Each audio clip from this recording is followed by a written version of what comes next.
മലയാള cinema പ്രേമികളെയും Tamil cinema പ്രേമികളെയും തങ്ങളുടെ പ്രണയകാലത്തേക്ക് കൂട്ടിക്കൊണ്ടുപോയ ഒരു super hit ചിത്രമായിരുന്നു 96. വിജയ് സേതുപതിയും തൃഷയും തകർത്ത് അഭിനയിച്ച 96 എന്ന തമിഴ് ചിത്രം കേരളത്തിലും വൻ വിജയമായിരുന്നു.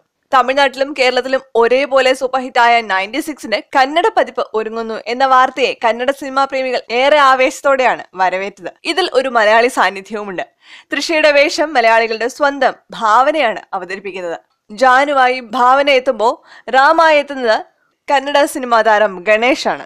ചിത്രത്തിന്റെ ലൊക്കേഷൻ ചിത്രങ്ങളാണ് ഇപ്പോൾ സോഷ്യൽ മീഡിയയിൽ വൈറലായിക്കൊണ്ടിരിക്കുന്നത്. 99 എന്നാണ് ചിത്രത്തിന്റെ കന്നഡ പതിപ്പിന്റെ പേര്. പ്രീതം ഗുബിയാണ് ചിത്രം സംവിധാനം ചെയ്യുന്നത്. റോമിയോ എന്ന സൂപ്പർ ഹിറ്റ് കന്നഡ ചിത്രത്തിന് ശേഷം ഭാവനയും ഗണേഷും ഒന്നിക്കുന്ന ചിത്രം കൂടിയാണ് 99. 99നെ കുറിച്ച് ഭാവന പറയുന്നത് ഇങ്ങനെയാണ്: പ്രീതം ഒരു അവസരവുമായി വന്നപ്പോഴേ എനിക്ക് താല്പര്യമുണ്ടായിരുന്നു. കാരണം ഗണേഷ് ആയിരുന്നു ചിത്രത്തിലെ നായകൻ.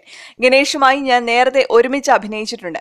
വളരെ അടുപ്പമുള്ള നടനാണ് അദ്ദേഹം. കൂടാതെ പ്രീതവും ഗണേഷും കൂടി ഒന്നിച്ചൊരു സിനിമ എന്ന് പറയുമ്പോൾ അതൊരു മികച്ച പ്രോജക്റ്റ് ആയിരിക്കുമെന്നും എനിക്കറിയാം. ഈ ചിത്രം എന്താണെന്ന് എനിക്ക് അറിയേണ്ടതുണ്ടായിരുന്നു. അതുകൊണ്ട് ഞാൻ യഥാർത്ഥ ചിത്രം കണ്ടു. സത്യസന്ധമായി പറഞ്ഞാൽ റീമേക്കുകളോട് എനിക്ക് താല്പര്യമില്ല. അതുകൊണ്ട് തന്നെ നിരവധി അവസരങ്ങൾ മുൻപ് നിരസിച്ചിട്ടുമുണ്ട്. പ്രേക്ഷകർ മുൻപ് കണ്ട ഒരു ജനപ്രിയ ചിത്രം റീമേക്ക് ചെയ്യുന്നത് എന്തിനാണെന്ന് എനിക്ക് മനസ്സിലാകാറില്ല.